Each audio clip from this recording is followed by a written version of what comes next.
The massive ship appeared above Earth like a dark mountain floating in space, and it was so big that people could see its shadow moving across the ground, even though it was hundreds of miles up in the sky, and the ship was black and silver with strange lights that pulsed in patterns no human had ever seen before, and it just hung there in the sky above the Pacific Ocean, like it owned the place and was waiting for something to happen. Ambassador Velthara stood on the bridge of the ship, called Eternal Judgment, and she was tall and thin with blue crystal skin that sparkled when the light hit it just right, and she had done this same thing 847 times before, on 847 different worlds. And every single time it was exactly the same, and the primitive species would either start screaming and running around like crazy, or they would fall down and worship the ship like it was some kind of god, or they would send up their leaders who would beg and cry and offer anything they had just to not be destroyed. But this time, something was different, and Velthara could not figure out what it was, because the humans were not doing any of the things they were supposed to do. And instead of panic or worship or begging, there was just silence for about 10 minutes, and then a voice came through the communication system, and it was calm and friendly, like someone was talking to an old friend who had just stopped by for a visit. The voice belonged to Admiral Park Daeho, who was sitting in a command center deep under a mountain in Korea. And he had been waiting for this day for 30 years, ever since he was a young officer. And the scientists first figured out that someone was probably going to come visiting Earth sooner or later, and when he spoke into the microphone, his voice was steady and he was actually smiling. "Welcome to Earth, and we have been expecting you, and coffee is on if you want some, and we have prepared a landing area for your shuttle, and please follow the coordinates we are sending to you now and take your time, because we are not going anywhere." Velthara stared at the communication panel like it had just grown teeth and bit her, because in 847 first contacts, no species had ever said they were expecting the Galactic Council, and no one had ever offered coffee, which she was not even sure what coffee was, and definitely no one had ever told them to take their time like they were welcome guests instead of the most powerful force in the galaxy high. Arbiter Zixmoth was even more confused, and he was a big green creature that looked like a cross between a lizard and a tree, and he had been doing first contacts for over 2,000 years, and he had never heard anything like this before, and he turned to Velthara and made a sound that meant he was very confused and maybe a little worried. This is not normal behavior for a primitive species, and they should be afraid, or at least surprised, but they sound like they knew we were coming. And that is impossible because we use quantum stealth technology, and no species below level 7 can detect our approach. But Velthara was already checking the sensor readings, and what she found made her feel cold inside, because the sensors showed that there were at least 50 human ships scattered around the solar system, and they were all pointed at the Galactic Council ship, and they were all powered up and ready for something. And that was definitely not normal for a species that was supposed to be primitive and stuck on one planet. The coordinates that the humans sent led to a flat area in what the humans called Kansas, and when the Council shuttle landed, there was a small group of humans waiting for them, and they were all smiling and holding small rectangular objects that Velthara realized were probably some kind of identification badges, and there was a woman in front who stepped forward as soon as the shuttle door opened. Kim So-ra was the chief diplomatic officer for Earth, and she had been practicing this moment in her head for 5 years, ever since the deep space sensors first picked up the quantum signatures that meant someone was coming, and she had studied every piece of information they could gather about alien contact protocols, and she knew exactly what she wanted to say and do. Right on time. And here are your visitor badges, and the presentation starts in 20 minutes. And we have prepared refreshments if you need anything, and please follow me to the conference center. She handed each of the aliens a badge that had their ship designation and arrival time printed on it in both human writing and what looked like mathematical symbols. And Velthara took the badge like it might explode, because no primitive species should know how to make universal translation matrices, and definitely should not be able to print them on little plastic cards. The conference center was a building that looked like it had been built specifically for this meeting, and it had adjustable seating and environmental controls for different types of beings, and there were screens on the walls showing views of Earth from space. And Lee Min-ho was waiting inside with a big smile on his face. Lee Min-ho was the science liaison, and he had 3 degrees in xenobiology, even though no one had ever met any aliens before, and he had spent 10 years studying theoretical alien psychology and physiology. And when he saw the confused looks on the alien faces, he felt like all that studying had been worth it. "Oh, we picked up your hyperspace signature about 3 months ago, and that gave us plenty of time to prepare, and we figured you would want to do this properly. So we built this place just for you, and we hope you like it." Zix Moth made a noise that sounded like a tree falling down, because quantum hyperspace signatures were supposed to be impossible to detect unless you had technology that was at least level 8, and humans were supposed to be level 2 at most. And they definitely should not have been able to build a conference center in 3 months that looked like it had been designed by people who knew exactly what different alien species would need. Velthara was starting to feel like something was very wrong with this whole situation, because humans were acting like they had been planning this meeting for years, and they had technology that should not exist, and they were treating the most powerful military force in the galaxy like welcome guests who had just arrived for a business meeting. The presentation room had comfortable chairs that adjusted automatically when each alien sat down, and the temperature and air mixture changed to match what each species needed, and there were screens everywhere showing data that looked suspiciously like it had been gathered by people who had been watching the galaxy for a very long time. Park Dae-ho appeared on one of the screens, and he was still smiling, and he looked like a man who was enjoying himself, and behind him, other humans were moving around, doing things that looked very organized and purposeful.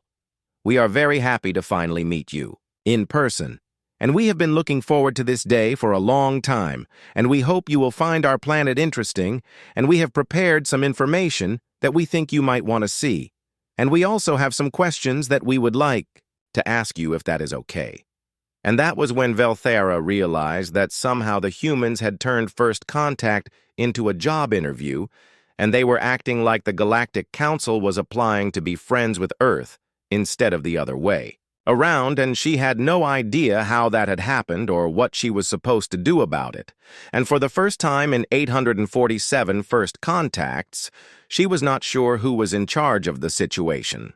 Choi Ji-woo walked to the front of the room with a confidence that made the alien visitors shift uncomfortably in their automatically adjusting chairs, and she was carrying a small device that projected holographic images into the air, and she had been the technology coordinator for Earth for 8 years, and she knew exactly what she wanted to show these visitors, and she had practiced this presentation so many times that she could do it in her sleep. "Welcome to Earth, and we are excited to share some of our recent achievements with you, and we hope you will find them interesting, and we have arranged everything in order from most basic to most advanced, so you can see how we have been developing over the past few decades." The first hologram showed a fusion reactor that was quietly producing power for half of Asia, and it was clean and efficient and completely safe, and the aliens looked at it with the kind of expression that meant they recognized the technology, but were surprised to see it on a planet that was supposed to be primitive, and Velthara made a note on her datapad that humans were more advanced than the initial reports had suggested. The next image showed quantum computers that were processing information faster than anything the Galactic Council had seen outside of Level 6 civilizations, and they were being used to run weather control systems and manage traffic and handle the logistics for something that Ji-woo called the Solar Development Project. And when Zix Moth asked what that was, she smiled and said they would get to that in a moment. Then came the space elevators, and there were 7 of them scattered around Earth, and they were moving people and cargo up and down between the planet and orbit like it was no more difficult than taking an elevator between floors in a building, and the aliens had to admit that even most Level 4 civilizations did not have space elevators because they were extremely difficult to build and required materials that most species could not manufacture. Yang Tai-jun stepped forward, and he was the military history specialist, and he had spent his entire career studying how different civilizations prepared for contact with other species, and he knew that the aliens would want to know about human military capabilities, so he was ready to tell them exactly what they wanted to hear. We have been preparing for galactic contact since the 1960s, and we figured that if someone had faster than light travel, they would eventually notice the radio signals we have been broadcasting for decades, and we wanted to be ready when that happened, so we started planning. The hologram changed to show a timeline that went back 60 years, and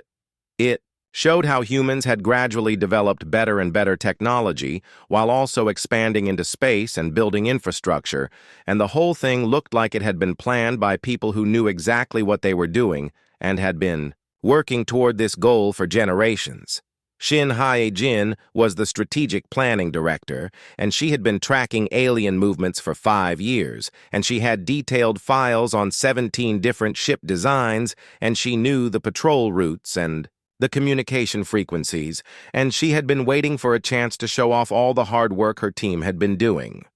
We have been watching the galaxy for quite a while now, and we have identified most of the major civilizations, and we know about your patrol routes and your communication protocols, and we have been very careful not to interfere with anything you were doing, but we wanted to understand what we were dealing with. She activated a new hologram that showed the local galaxy, with colored lines marking the territories of different alien civilizations, and the patrol routes of their ships, and the locations of their major bases, and everything was labeled and organized like humans had been watching and cataloging alien activity for years. Velthara stared at the display and felt something that might have been fear, because the information was accurate and detailed, and it showed things that humans should not have been able to see. And when she asked how they had gathered all this data, Park Na-young smiled and said that humans were very good at watching things without being noticed. Everyone watches everyone in space, and the trick is not getting caught, and we are very good at not getting caught.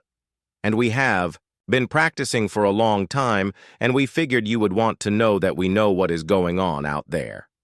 The next part of the presentation showed human colonies, and there were permanent settlements on the Moon and Mars and the asteroid belt, and several moons of Jupiter and Saturn, and they all looked established and well-developed like they had been there for years. And the aliens realized that humans had been expanding through their solar system while still pretending to be a single planet civilization. But that was not the most surprising part, because Jiwoo activated another hologram that showed something called Project Stepping Stone, and it was a network of installations throughout the solar system that looked like they were designed for defense and communication and resource processing, and they were all connected, and they all looked like they had been built by people who knew exactly what they were doing. We call it Project Stepping Stone, because each installation is a step toward our next goal, and we have been building this network for 20 years, and it allows us to monitor everything that happens in our solar system and defend ourselves if necessary, and also support our expansion into other systems. When Zix Moth heard the words other systems, he made a sound like a tree branch breaking, because humans were supposed to be stuck on one planet and definitely should not have been expanding into other star systems. And he asked what they meant by that. And Yang Tae-jun grinned and said they would get to that part later. The presentation continued and showed human technology that should not have existed, and human achievements that should not have been possible, and human knowledge that should not have been available to a species that was supposed to be primitive and isolated, and every few minutes one of the aliens would ask a question and get an answer that made them more confused and worried. Lee Soo-jin was the theoretical physics lead, and she had been working on faster-than-light communication for 15 years, and she had finally figured out how to send messages instantly across any distance, and she was very proud of this achievement, and she wanted to make sure the aliens understood how impressive it was. We have developed quantum entanglement communication systems that allow us to talk to our installations anywhere in the galaxy instantly, and we know that most civilizations do not have this technology until they reach level 7. but we figured it out by approaching the problem differently, and we are quite proud of the results. The aliens exchanged looks that meant they were starting to realize that humans were not what they had expected, and that this first contact was not going according to any protocol they had ever used, and Velthara was beginning to suspect that her report about this planet was going to be very different from the 847 reports she had written before. The final part of the presentation showed something that made all the aliens sit up straight and pay attention, because it was a display of human defensive capabilities, and it showed weapons platforms and shield generators and detection systems, and everything was integrated and coordinated, and it looked like it had been designed by people who had been planning for war for a very long time. We prefer to be friends with everyone, but we also believe in being prepared for any situation, and we have spent a lot of time and effort making sure that Earth can defend itself and our installations and our people, and we hope we never have to use these systems, but we are ready if we need to. Ji-Woo turned off the holographic display and looked at the aliens with a smile that was friendly, but also showed that she was confident and not afraid, and she asked if they had any questions about what they had seen, and Zixmoth realized that somehow the humans had just given a presentation that was part welcome party and part demonstration of power and part job interview all at the same time. The aliens were supposed to be the ones asking questions and making demands, and showing the primitive humans how powerful and advanced the Galactic Council was. But instead they were sitting in a conference room that had been built specifically for them, watching humans show off technology that was supposed to be impossible, and listening to people talk about galactic politics like they had been involved in it for years. And the most disturbing part was that the humans seemed genuinely happy to meet them, and were treating the whole thing like a business meeting between equals instead of a first contact between a powerful galactic civilization and a primitive planetary species, and Velthara was starting to wonder if maybe the Galactic Council had made a mistake about who was primitive and who was advanced. High Arbiter Zixmoth stood up to his full height, which was impressive because he was nearly 8 feet tall, and his green skin was starting to show darker patches, which meant he was getting serious, and he had decided that it was time to take control of this situation and deliver the standard ultimatum that had worked on 847 other worlds, and he was confident that it would work on Earth too, even though these humans seemed different. The Galactic Council has observed your species and your planet,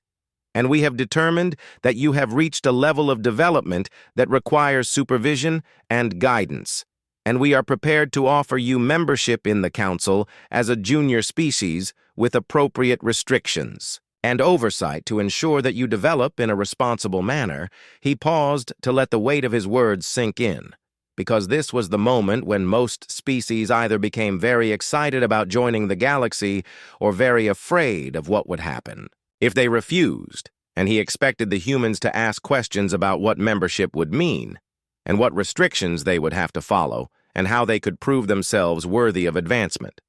Instead, John Woo Jin pulled out a tablet and started reading from it in a calm voice, like he was reading a grocery list, and he was the Legal Affairs Director for Earth, and he had been preparing for this conversation for 3 years, ever since the intelligence report started suggesting that first contact was inevitable, and he had worked with teams of lawyers and diplomats and strategists to develop what they were calling the human position. Thank you for the offer, and we have carefully considered the standard terms that the Galactic Council offers to new species, and we have prepared a counter-proposal that we believe will be more beneficial for everyone involved, and we hope you will find it reasonable and acceptable. Zixmoth made a sound like wind blowing through dead leaves, because no species had ever made a counter-proposal, and definitely no species had ever talked about the standard terms like they already knew what they were, and he was starting to feel like this first contact was spinning out of control in ways he did not understand. Woo Jin continued reading from his tablet, and his voice stayed calm and professional, like he was negotiating a business contract instead of talking to the most powerful military force in the galaxy, and behind him other humans were watching with expressions that showed they were confident and prepared and not at all worried about how this conversation was going. Earth requests full membership status in the Galactic Council with all rights and privileges and no technology, restrictions or development oversight, and we would like mutual defense agreements and open trade relations, and in return, we are prepared to offer exclusive access to human cuisine and entertainment media and what we call adaptive engineering solutions. The aliens stared at him like he had just suggested that they all stand on their heads and sing songs because junior species did not make demands, and they definitely did not ask for full membership, and no species below level 5 ever got unrestricted technology access, and the whole thing was completely unprecedented.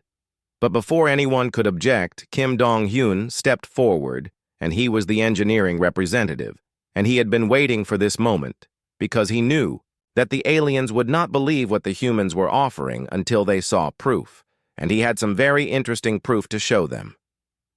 We understand that our requests might seem unusual, but we believe that our capabilities justify full membership status, and we would like to show you some examples of what we mean by adaptive engineering solutions. He activated a holographic display that showed detailed technical drawings of alien technology that the humans should not have been able to see, and should definitely not have been able to understand, and the drawings showed improvements and modifications that would make the alien systems work better and faster and more efficiently.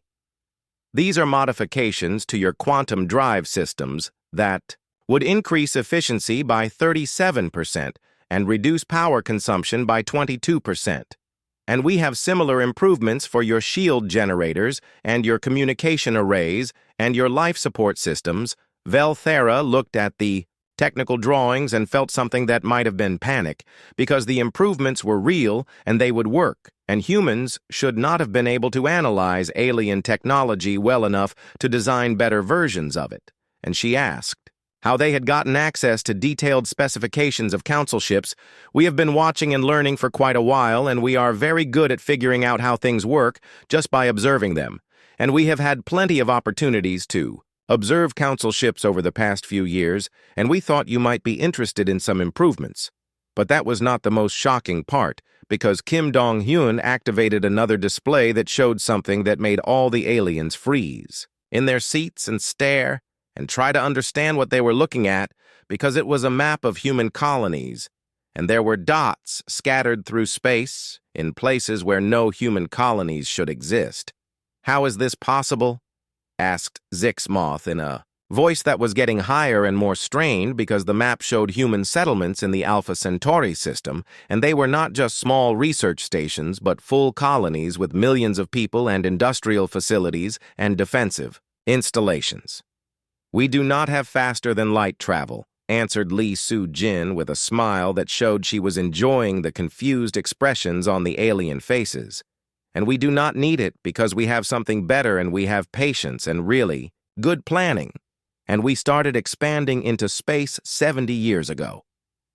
The holographic display changed to show a timeline that went back to the early days of human space exploration, and it showed how they had launched generation ships and automated construction systems, and how they had built a network of colonies and installations using slower-than-light travel, but very careful long-term planning. "Our generation ships take decades to reach their destinations, but they carry everything needed to build complete civilizations, and our automated systems can construct industrial facilities and defensive installations and communication networks without any human supervision, and we have been doing this for 70 years. The aliens realized that while they had been assuming that humans were stuck on one planet, the humans had actually been spreading through the galaxy using methods that were slow but steady and completely undetectable, and they had built an interstellar civilization without anyone noticing.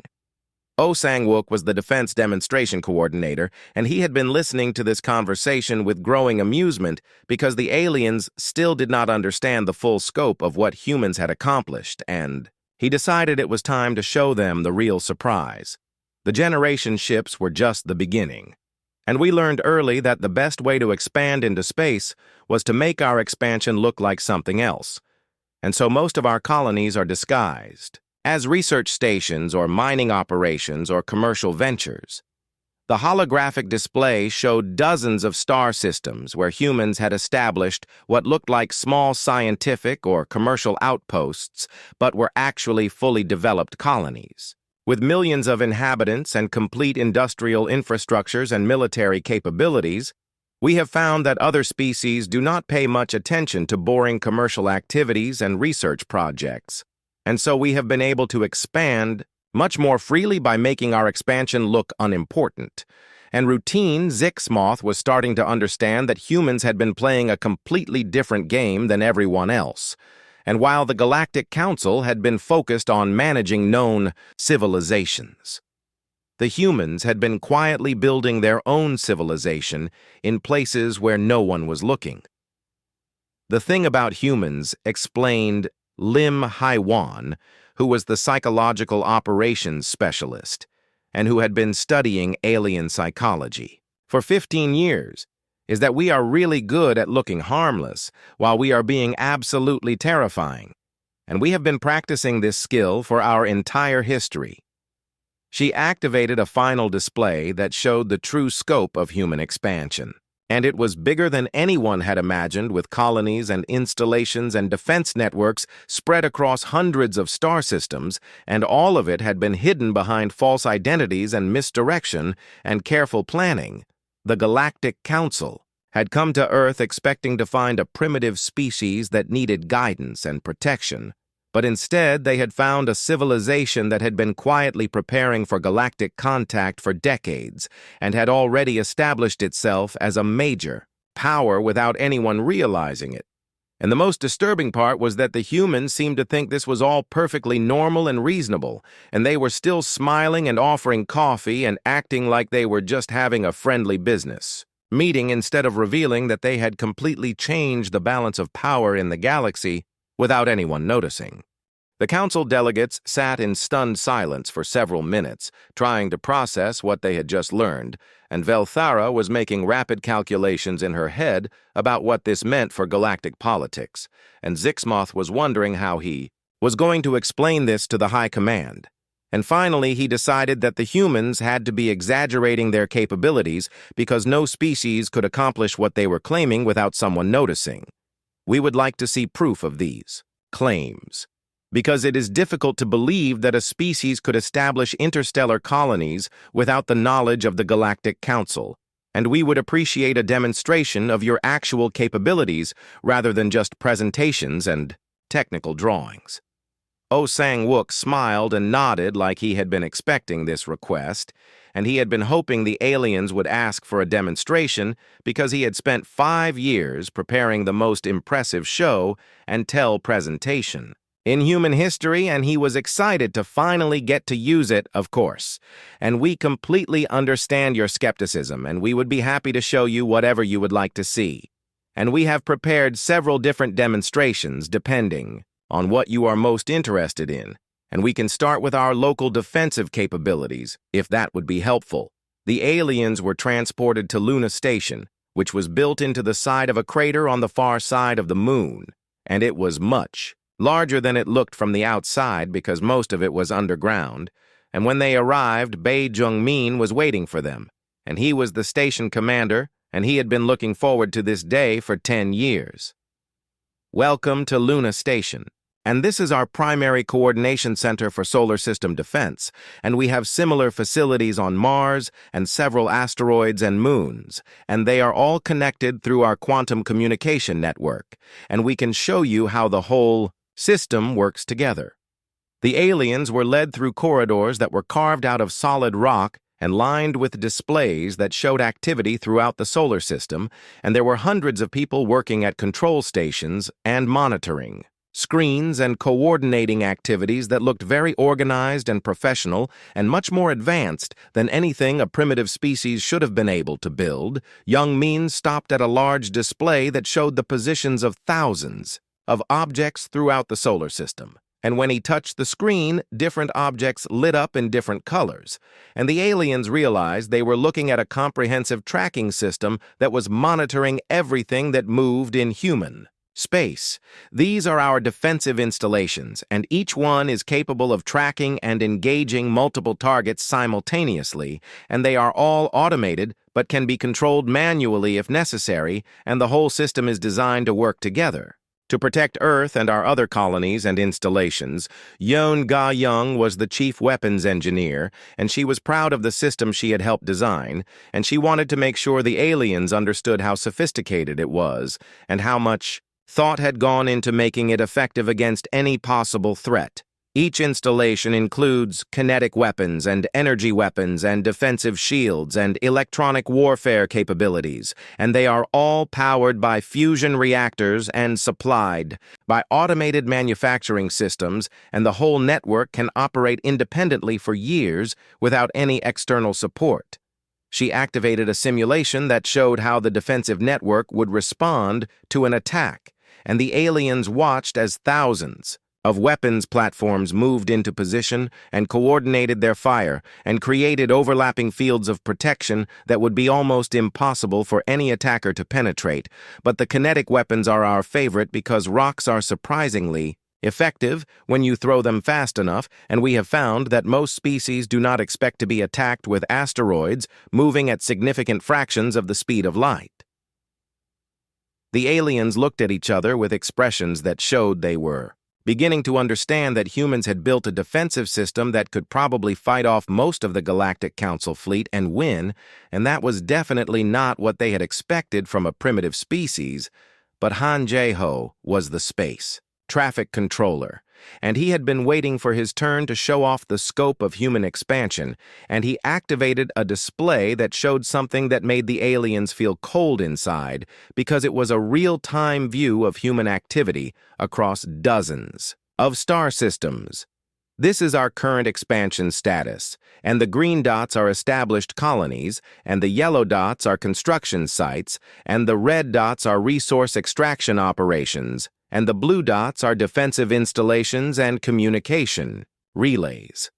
The display showed a network that spanned hundreds of light years and included thousands of installations and millions of people and industrial capacity that rivaled anything the Galactic Council had, and all of it had been built using slower than light technology and patient long-term planning. Most of these colonies started as automated construction projects that were launched decades ago, and they built the basic infrastructure, and then generation ships arrived with colonists, and now they are fully independent civilizations that can support themselves and contribute to the overall network. Velthara stared at the display and tried to count the number of human colonies, but there were too many, and they were spread across too large an area, and she realized that humans had quietly become one of the largest civilizations in the galaxy without anyone noticing. "How did you hide all of this from our surveys and patrols?" asked Zixmoth in a voice that was getting quieter, because he was starting to understand the magnitude of what humans had accomplished. Lim Hae-wan stepped forward, and she had been waiting for this question because it was her specialty, and she had spent years studying how to make large-scale activities look small and unimportant, and she was very good at what she did. We did not hide it, and we just made it look like something else. And most of your surveys focused on looking for signs of advanced technology and military installations and large population centers, but our colonies were designed to look like small research stations and mining operations. She activated a display that showed how human colonies appeared on Galactic Council surveys, and they looked like tiny, insignificant outposts that were barely worth noticing and definitely not worth investigating. And the aliens realized they had been systematically fooled for decades. "We studied your survey methods and your patrol routes and your intelligence-gathering techniques, and we designed our expansion to avoid triggering any of your alert systems, and we made sure everything looked boring and routine and not worth your attention." The aliens were starting to understand that they had been completely outmaneuvered by a species they had assumed was primitive, and that humans had been playing a game that the Galactic Council did not even know existed, and the humans had been winning that game for decades. Kim Young-ho was the Economic Affairs Coordinator, and he wanted to make sure the aliens understood the economic implications of what they were seeing. Because human colonies were not just hiding, they were also producing enormous amounts of wealth and resources. Our colonies are economically self-sufficient, and they produce surpluses that support continued expansion, and they manufacture everything from basic tools to advanced spacecraft. And they have established trade networks that span multiple star systems. The display showed economic data that proved humans had built a galaxy-spanning civilization that was generating more wealth and producing more goods than most members of the Galactic Council, and all of it had been accomplished without anyone realizing what was happening. We estimate that our total economic output is currently equivalent to a Level 6 civilization and growing rapidly, and we expect to reach Level 7 status within the next 20 years, and we are already planning expansion into new galactic regions. The aliens realized that the Galactic Council had come to Earth expecting to add another junior member, but instead they had discovered that humans were already a major galactic power and had been hiding their true capabilities while quietly building an empire that rivaled the oldest council civilizations. SEO Hyunwoo was the strategic communications director, and he had been watching the alien expressions, and he could see that they were starting to understand the situation, and he decided it was time to make the final point that would complete their education. The interesting thing about this whole situation is that we have been completely open about our activities, and we never tried to deceive anyone, and all of our colonies and installations are operating under their real names and purposes, and anyone who had bothered to look carefully would have seen exactly what we were doing.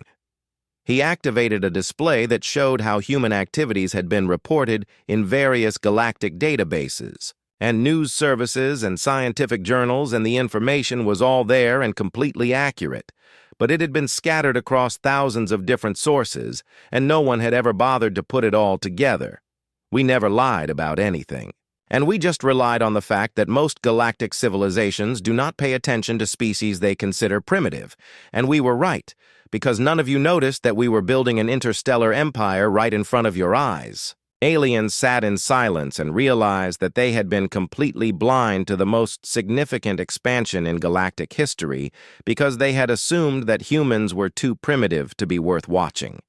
3 days later, the Galactic Council delegation found themselves in the unprecedented position of having to completely rethink everything they thought they knew about galactic politics and human capabilities, and they had spent those 3 days in emergency sessions trying to figure out how to report this situation to the High Command and what it meant for the future of the Council Park. Ji-sung was the senior diplomatic strategist, and she had been waiting for the aliens to finish their deliberations, because she knew they would need time to accept the new reality, and she had used those 3 days to prepare the final presentation that would determine whether humans and the Galactic Council would be allies or enemies. Here is the deal, and we want you to understand that we are offering you a choice that will determine the relationship between our civilizations for the foreseeable future. And we hope you will choose the option that benefits everyone rather than the option that creates unnecessary conflict. She stood at the front of the same conference room where this had all started 3 days ago, but now the atmosphere was completely different because the aliens knew they were not dealing with a primitive species, and the humans knew that the aliens finally understood what they were really offering. You can have us as allies and trading partners and friends, and that would mean human innovation and human determination and human enthusiasm working with you, instead of around you. And we think that would be beneficial for everyone involved in galactic civilization. Kim Young-ho activated a holographic display that showed economic projections for what would happen if humans joined the Galactic Council as full members, and the numbers were impressive, because human colonies were already producing enormous amounts of wealth, and the growth potential was unlimited. Our economic analysis shows that full human membership would increase total council economic output by 47% within 10 years, and our manufacturing capabilities would allow us to produce goods and services that are currently scarce or expensive, and our expansion methods could be shared with other species. The display showed how human adaptive engineering solutions could improve the technology of every council species, and how human expansion techniques could allow controlled growth into unexplored regions of the galaxy, and how human psychological insights could help resolve conflicts that had been ongoing for centuries. But there was another option, and Seo Hyun-woo made sure the aliens understood what would happen if they chose to treat humans as enemies rather than allies. And his voice stayed calm and friendly, but the message was very clear. The alternative is that humanity continues its current expansion pattern, and we have been doing just fine without you for the past 50,000 years, and we can keep doing fine for the next 50,000 years, and our growth will continue, whether you approve of it or not. The holographic display changed to show what human expansion would look like if it continued at current rates without any council input or control, and the projections showed human colonies in every habitable system within 500 light-years within the next century and economic dominance of several galactic regions. We would prefer not to compete with the Galactic Council because competition creates inefficiencies and conflicts that benefit no one, but we are prepared to compete if that is what you choose, and we are confident that we would do well in such a competition. Jung Min-ji was the cultural exchange director, and she had been studying alien psychology, and she knew that the council delegates were struggling with the concept of humans as equals rather than subjects, and she wanted to make the choice as easy as possible for them. We would rather be friends, and humans are much better friends than enemies, and we have a lot to offer as friends, and we think you would enjoy working with us rather than against us. And we believe that cooperation is always better than conflict. She activated a presentation that showed examples of human culture, and art and music and food and entertainment and scientific achievements, and the aliens had to admit that humans had created things that were beautiful and interesting and valuable and would enrich galactic civilization. Our cultural products are already popular in some galactic markets, even though we have not been officially recognized as a galactic civilization, and we think there would be enormous demand for human entertainment and cuisine and artistic works if we had full access to galactic trade networks. The aliens realized that humans were not just offering military and economic partnership, but also cultural enrichment that would make life better for billions of beings throughout the galaxy. And that was something that had value beyond mere politics or economics. Kwon Tae-hyung was the final negotiations representative, and he had been chosen for this role because he was very good at reading alien psychology, and he could see that the council delegates were ready to make a decision, but needed one final push to choose the right option. Take your time deciding, because we are not going anywhere, and we will continue building our civilization and expanding our capabilities, regardless of what you choose. But we think it would be more fun if we did it together rather than separately. The aliens looked at each other and had a rapid conversation in their own languages, and Velthara realized that they had no choice but to accept human membership in the Galactic Council, because the alternative was to watch humans become the dominant galactic civilization without any council input or control. We accept your proposal for full membership in the Galactic Council with mutual defense agreements and open trade relations, and we look forward to working with humanity as equals and partners in galactic civilization. Zixmoth added that the council would need time to adjust to this new reality, but that they recognized that humans had already proven themselves capable of galactic-level civilization and had earned the right to be treated as such. Park Ji-sung smiled and shook hands with each of the alien delegates, and she felt like she was making history because this was the first time that a species had joined the Galactic Council by proving they were already powerful enough to be independent, rather than by asking for protection and guidance. The signing ceremony was held the next day, and representatives from dozens of human colonies attended via quantum communication link, and the aliens were impressed by the scope and diversity of human civilization and the obvious pride that humans took in their achievements, as the alien delegates prepared to return to their ship to report to the High Command. They were given gifts that represented human culture and achievement, and Velthara received a collection of human music that she found surprisingly moving and emotional. The Galactic Council had arrived at Earth expecting to encounter another primitive species that needed guidance and supervision, but instead they had discovered that Earth had been quietly preparing to become a galactic power for decades, and humanity had not been waiting for permission or approval. They had been building their civilization and expanding their capabilities and preparing for the day when they would take their place among the stars as equals rather than subjects, and that day had finally arrived. The aliens realized that they had not just gained a new member, but had discovered that galactic civilization was about to change in ways they could not predict, because humans brought new ideas and new methods and new perspectives that would affect everything. And as their ship departed, Earth orbit Velthara looked back at the blue and green planet and realized that she had just witnessed the beginning of a new era in galactic history, and that humans would probably be the ones to define what that era would look like. The Galactic Council had arrived expecting to find subjects, but had found partners instead, and somehow that felt like a much better outcome, even though it meant that everything was going to be different from now on, and change was always challenging even when it was good. The humans waved goodbye from their space stations and their planetary surfaces and their far-flung colonies, and their message was clear and simple, and exactly what Velthara should have expected from a species that had managed to surprise the entire galaxy.